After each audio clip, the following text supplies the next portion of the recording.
নড়াইলের লোহাগড়ায় সরকারি প্রাথমিক বিদ্যালয়ের সহকারী শিক্ষকদের 10ম গ্রেডের এক দফা দাবিতে মানববন্ধন কর্মসূচি অনুষ্ঠিত হয়েছে।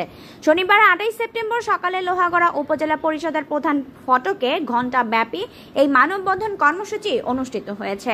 মানববন্ধনে লোহাগড়া উপজেলা সহকারী শিক্ষক সমিতির আহ্বায়ক মোহাম্মদ আতাউর রহমানের সভাপতিত্বে অন্যান্যের মধ্যে বক্তব্য রাখেন যুগ্ম আহ্বায়ক শেখ মোহাম্মদ শওকত, যুগ্ম আহ্বায়ক শেখ শওকত, যুগ্ম আহ্বায়ক কাজী ইমরান হোসেন, সদস্য সচিব হাসান আরিফ লিমন, সদস্য রকিবুল ইসলাম ডায়মন্ড, সদস্য খালিদ হাসান রানা, সদস্য আব্দুল আল মামুন, সদস্য মোহাম্মদ কামরুজ্জামান, সদস্য নীলিমা সুলতানা সহ প্রমুখ।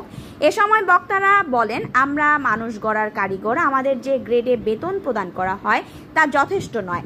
এই বেতন নিয়ে পরিবার পরিজন নিয়ে চলতে খুবই কষ্ট হয়। প্রতিদিন টিফিন বাবদ মাত্র 6 টাকা দেওয়া হয়, যে টাকা দিয়ে কিছুই হয় না।